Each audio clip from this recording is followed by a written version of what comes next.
Sameach, Shavuot Sheni, the second day of Shavuot, and that is related for all the diaspora when we are outside Israel. This is a special portion because it's not part of the regular parasha. The next week we continue with Bamidbar, with Numbers, and so. But at this time, gives me the opportunity, always when we have this time, gives me the opportunity to bring us together, to try to look at how we are doing, we are understanding about the Torah and how we are putting in practice, how we are working with during this time that is everybody's at home and we are limited in our ways to work or to make a relationship with other people. And there has been a long time that we have been in this quarantine, and it's getting into our nerves. Now, one of the greatest problems that we are facing, believe me, is a mental health. Many people are not doing well because isolation, especially the elderly people. If you have elderly people, like I have my own mother, you understand that it's very difficult this time. Well, this portion is going to talk about what we call it the Assertion. The Assertion, this is the second tithing.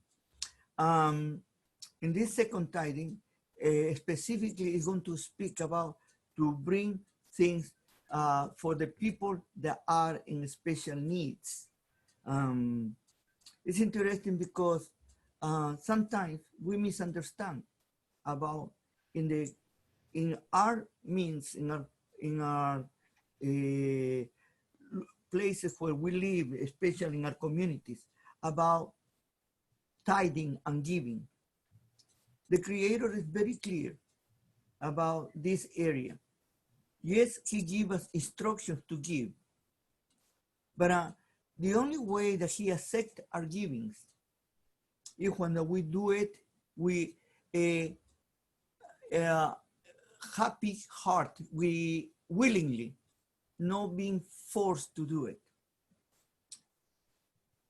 Many times we hear this statement like, God is punishing me because I didn't do what I need to do. Or I'm better give because if I don't give, God is going to punish me. Everything is under fear. We're living right now, at this time of this pandemic, something similar. We are really putting a situation, the whole community, that we're under terror, under fear. Many things that we do are based more on fear than what is normal or what is logical. And looks like that we as human beings, we do better when we are put in a situation in which something bad is going to happen to us. Instead, to learn to live accordingly to what the Torah tells us, to every day to do our best. No? Shavuot is a special festival. And it's a festival, is a festival of a lot of happiness. In Israel, that is now the only place that they really celebrate Shavuot. Still today, it's a very festival, a very joyful time. People go to the store, they're trying to buy all kinds of greenery or the types of food from the field, fruits, and vegetables. And they start sharing with each other, and they start dancing in the streets, and they put in their heads, the girls, they put flowers in their heads, and they sing and dance. Looks like that this year has not been that way. Only few groups has trying to do that. And what is happening if we understand about this festival and what it's trying to tell us, the Creator? Because every message from the Creator has principles and has a message for all of us, even today. You know, let me tell you one thing about me. I am a typical city slicker. Yeah. To me, grass means cement, you know, and the park means a lot of cement, and we can play in cement. The roads and this, that's how I grew up, you know. I tell everybody when I was 16 years old was for the first time I saw a real cow and milking the cow. And for the first time I realized where the milk was coming from. How many of us or our children, they have seen a chicken or a hen, you know, giving eggs? Sometimes many of us, we think the eggs comes already in these boxes, you know? And you see a beautiful fruit, you know? Oh, they say, how beautiful they come in this box, you know? And we don't even have an idea that the fruit comes from the trees. Many of us, how many of us we have seen a apple tree? Very few. In my case, I grew up totally a city slicker, you know? But then in the 60s, that's when we, the young people, Jewish people, we trying to go to Israel to serve. And they had this idea to go to the kibbutzim or to go to the moshavim, no? And we served there at least for 1 month, 2 months, serving in the land. Israel is basically, or used to be, let me put it this way, used to be a farming country. I don't know, but I know very little about farming. I know very little about gardens. I know very little about those things. Then I cannot even talk about, I only can see it. And when I walk through the streets and I see a house with beautiful flowers, and I can admire, but I don't even know, to be honest to you, I don't know even what it took to do that. But the farmers in Israel, they have been doing that from the beginning. When they arrived to Israel, when they got the promised land, the first thing that they were farmers, totally farmers. And farmers in a region, in an area that was not like Egypt. You know, if you compare the land of Egypt with the land of Israel, it's a big, big difference. In Egypt, they didn't need to wait for water. They didn't need to wait for a good weather. They didn't need to wait for anything. Everything was there. The Nile River, the big river, will every year was constant to Egypt. But when they went to the promised land, the land of the milk and honey, totally literal, the land was not super productive. There was a lot of areas with a lot of rocks. If you go to Israel, you're going to see the terrain, how rocky it is. And you know what? One of the most precious things for all humanity, water, is very, very limited. And they learn to depend on the Creator. The farmer has more faith than anybody else on earth. Why? Because totally and completely depend on the rains. And with the time, right now, I don't know if you are aware of this, but Israel is the #1 country, agricultural country in the world. #1, the little bitty Israel. Israel feed almost half of the world. More than United States, more than Canada, with all the barley, with all the wheat, with all the things. You know why? Because they have produced techniques. Not everything is produced in Israel, by the way. Don't misunderstand. But all the techniques that Israel has produced are being exported. And all other countries, even third world countries, are producing more because what Israel has been able to give it to them. Israel is fulfilling the role that at the beginning in Bereshit, in Genesis, in chapter 12, when the blessing to Abraham Avinu, all who you bless you will be blessed, and all who curse you will be cursed. But all the nations of the world are want to be blessed because of you. And Israel is being a blessing. You know, they are the, today is very popular about this biological food, organic food. But it's so popular. You know who really invented that? Israel. Do you know that Israel, because there was very expensive, the chemicals to put on the earth, they had a brilliant idea. They had this idea. Every animal on the earth has their own enemy. Then they start finding the enemies of these insects, these bugs, that they were destroying the harvest. And they were able, and now they export bugs, all over the world. It's something so unbelievable. In Israel, there is no water. They invented this system about dropping little drops of water in the root. No, they didn't flood the field, only on the root. And they had the most beautiful thing. Tomatoes, they needed, tomatoes, they need to be pollinized. And they need to be brought with other, the bees are very good. But then they start doing in close environment. Then how they did it? They didn't start to throw, they got some special bugs, some bees, they call it the bumblebees.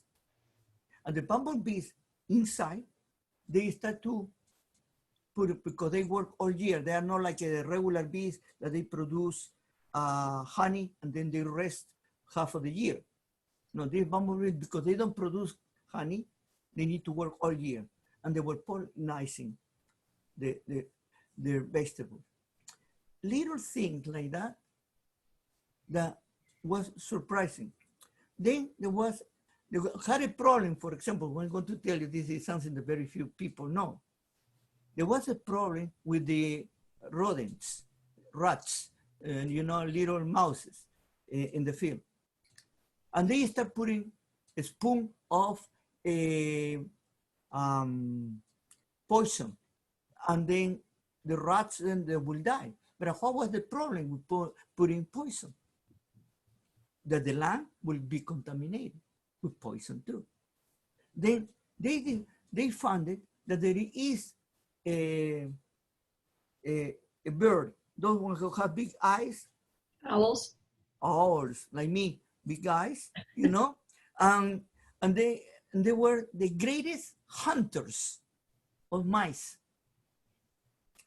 To say, 2 of them can eat 5,000 of these little rodents. Okay, then they maintain the population very low. wow. That tells you about how developed and how the little bitty Israel has been a blessing. And Shavuot is the outcome of that blessing. How? We have Pesach, deliverance. Pesach is the festival of deliverance. We were set free. But in the period of 3 months, they needed to learn something. It's about trusting. And there was a period of many things for baby Israel to learn that the Creator was the provider when they were following instructions well. But when they did something different, there were consequences. Not punishment, consequences. And this is a principle that today we need to understand. The Creator doesn't punish you. You punish yourself by doing things that you don't need to do. And you harvest the consequences of your own actions. At the end, you punish yourself. And the Creator taught Israel. And when they arrived to Har Sinai, to the mountain, there was something very special that was going to pass. You know, this festival, Shavuot, the festival of the weeks, the festival of the harvesting, is also called the festival of the Matan Torah, the giving of the Torah, receiving of the Torah. When Moshe Rabbeinu came back from the mountain after the second time because of what happened with the, it was 40 days and 40 nights, and came back with the tablets.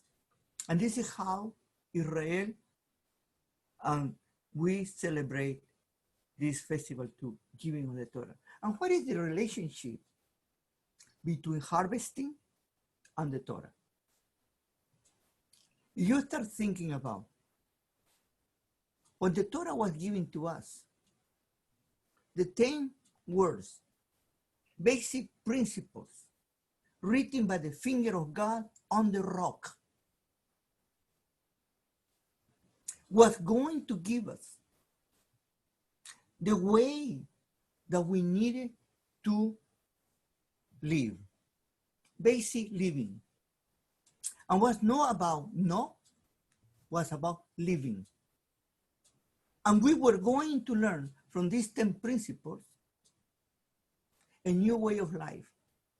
And this new way of life was not going to be depending only on the Creator, as many people wanted to make it believe in that way. Totally the contrary. He was giving like a constitution, like a basic decree, in order that we could work and grow up and make our own ways given by the Creator. Not formulas, but giving the way to do what is right before His eyes.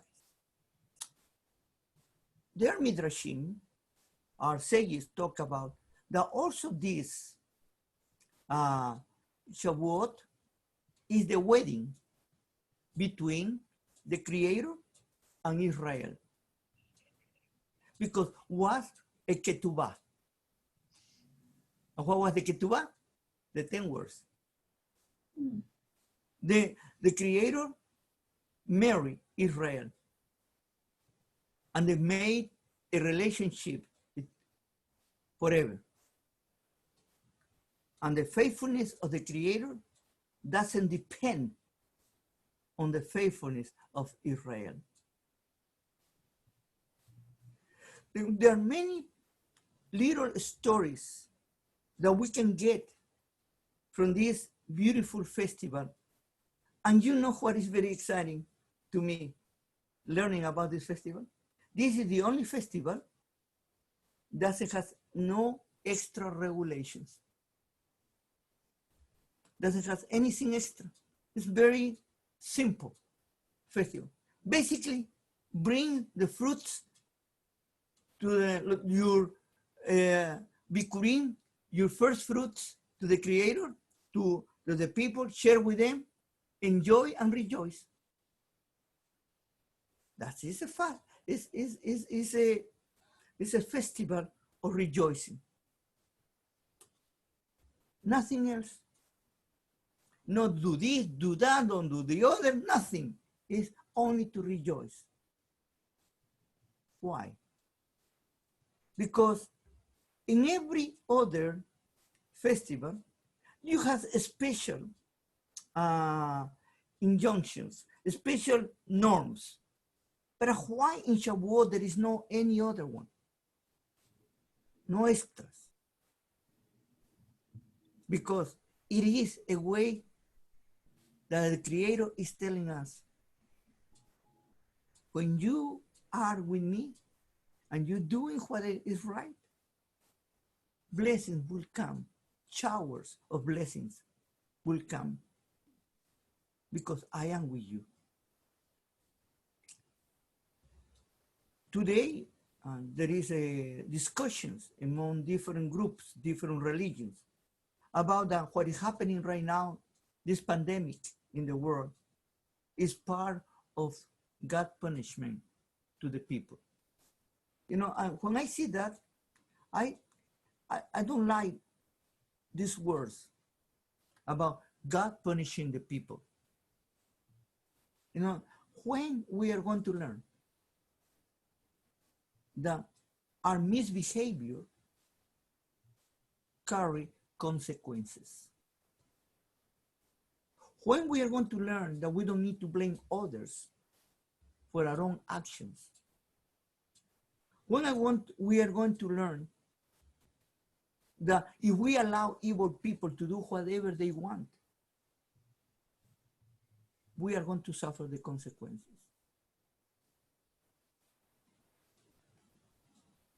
In Spanish, we have a saying, el que calla, otorga. What it means is, if you keep yourself silent, you are giving the right to the others. And Mishlei, in Proverbs, in chapter 31, verses 8 and 9, very clear, the Creator is telling us that we are the mouth for those ones who cannot speak for themselves. We are the ones that we need to come out and say, this is right and this is not right.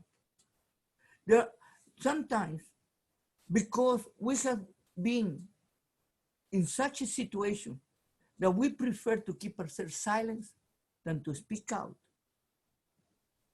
that many consequences happen. When you know that there is something wrong and you don't do anything about it, you are part of the problem. You say, but what has to do this with Shavuot? No. When the Creator say is, at the end, the first fruit, you are going to bring it to me. The first thing that you do, what is telling? That everything that we do, we need to have an attitude of being grateful to Him and to really give it to Him the credit that all those things that we are able to accomplish is because He is with us. But when we think that everything comes only because we are very smart, or because we are very creative, or because we can be very going to the wrong ways and have shortcuts, we are taking away the Creator. And our first fruits doesn't go to Him, go to somebody else. In this reading of this morning, the portion that we read, at the end say that we need to take care of the foreigner, the orphan, and the widower. These three categories represent a group of people that cannot take care of themselves and they need help. And we need to think about for those ones who are in need, not only on ourselves, but we need to get out of ourselves and go outside. And this is Shavuot. Shavuot is come and bring and share with everybody the things that you have. We become sometimes, and I said in last week, very meticulous about certain rules and regulations. We are almost obsessive with the religious formulas. And we do not take care of the most important thing, our hearts. Because from our heart is everything good or bad that comes from. And many times we do things more for the expectation of others than for what is right in every situation. The Creator in Shavuot is asking to rejoice of that He cares about us and He takes care of us, but also He expects from us our best. Every relationship is two ways. Then when we talk about Shavuot as the wedding between God and Israel, there is a relationship there, a mutual relationship in which both sides are giving and both sides are receiving.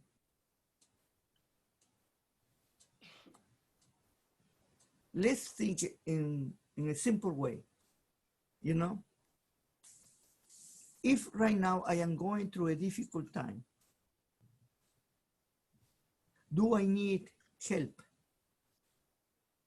With whom I can count on? Somebody can help me. I can ask, I can talk. We are a community. We can serve each other. We can check each other. We can see for each other. No, but also we need to understand this, that we ourselves as individuals, we are responsible for our own things.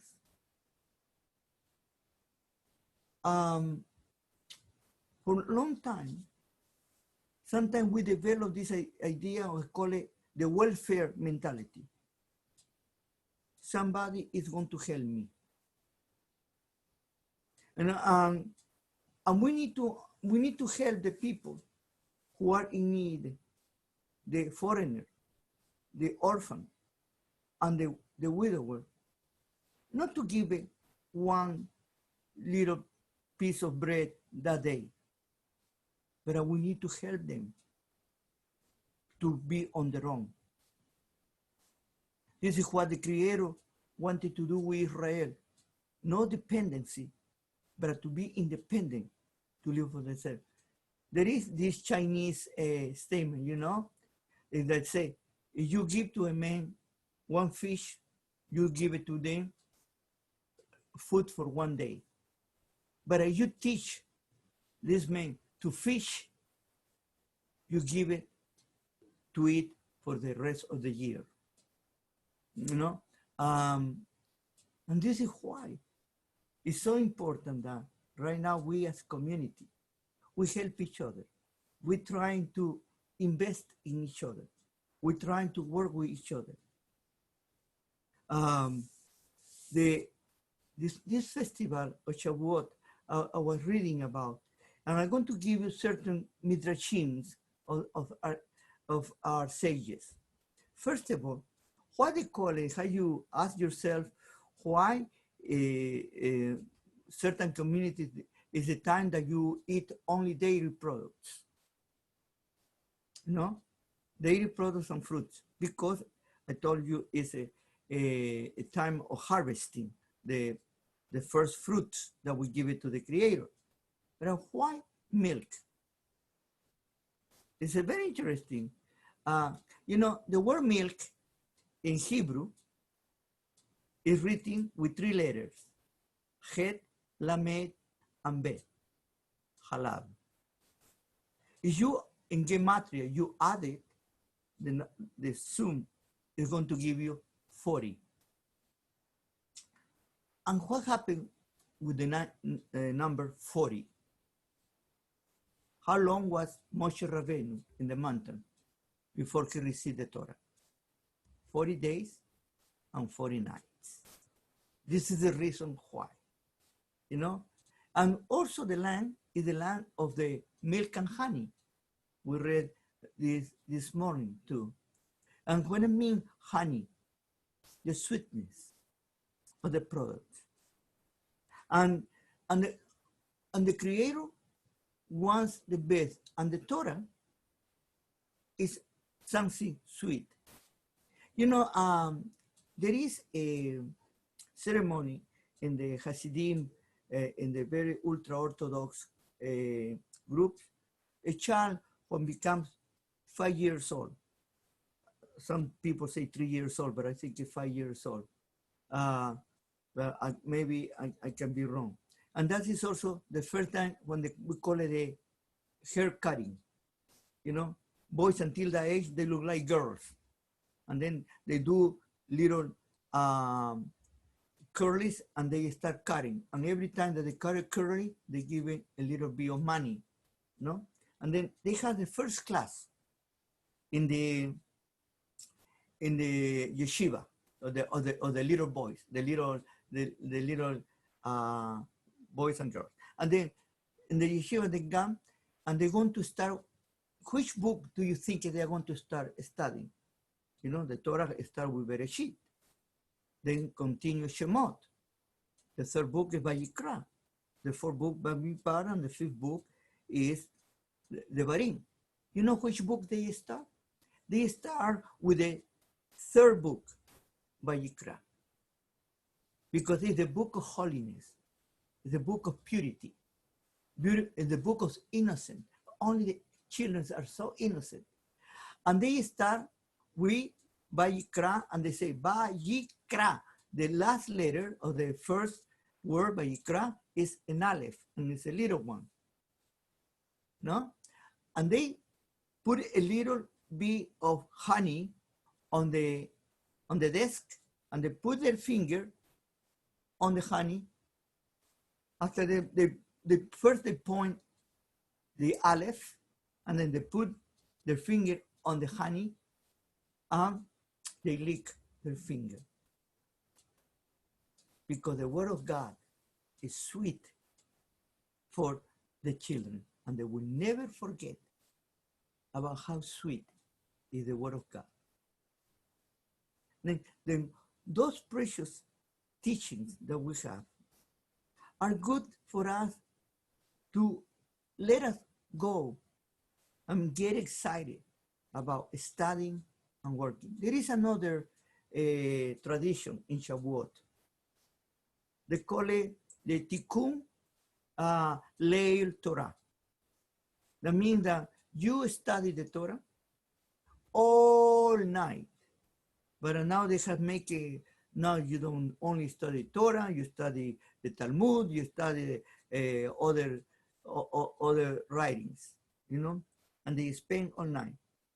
According to my tradition as Sephardim, they say that we, the Sephardim Jews, invented to drink coffee at night, you know. The Turkish coffee was invented because of that reason. You know, they needed to spend all night studying the Torah. But everybody has their own traditions. But those traditions are pointed to us to something good, to study the scriptures and to learn more. And here is something that I always like to emphasize. You know, we call the name Torah to the 5 books. Also, we call Torah to the tablets, the 10 words. And many people get confused. In Judaism, we have the Teriag, that's the 613 laws. But one thing that I have been trying to make emphasis all these years is about the basic Torah, is the 10 Commandments. This is the basic. If you can start understanding these 10 words, your life is going to be blessed completely. You don't need to be extraordinarily fanatic. You cannot be literate, to be religious to the top, but you start applying those principles. And the word Torah, very few people understand this word Torah, because we have been assimilated to this this milieu, to this environment, in which Torah equal nomos, Torah equal law. And this is a big mistake. Because the Torah is not legalism. Torah is not being legalistic. Torah is not to be punctiliar. Torah doesn't mean to be narrow-minded. But a Torah means teachings or principles to follow. And principles and teachings are to be applied according to situations. You do not apply a principle the same way in every time. You apply it according to the situation. And it's not about judging. It's about living. This is the reason that when we call the Torah nomos or law, we are not doing something good, totally the contrary. We are giving a bad name to the Word of God. I repeat, at the beginning I start, this is the second Asser, the Sheni Asser, the second tithing. And the Creator said that the only tithing that He wants is a willing tithing. When we follow the Torah cannot be followed by being forced. The Torah needs to be done by being willing. In chapter 19 of the Shemot or Exodus, what it say the Creator is going to give us the Torah, and what they say the people of Israel? We will do and we'll obey. What is the first word that they say? No obey. They say, we will do. Because the Torah is a doing. It's a living.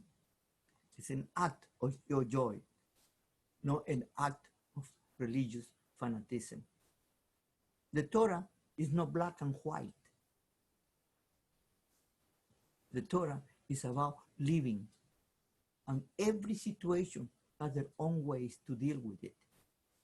You cannot deal with every situation the same way, because there are circumstances and situations that we do not know.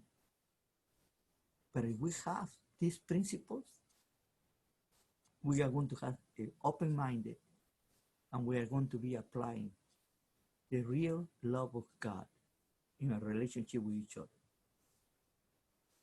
I hope that in this festival of Shavuot, the Matan Torah, will be a time of rejoicing. Pesha, now I ask you, if possible, you and Janet can sing the Matan Torah, the song, I Will Rejoice.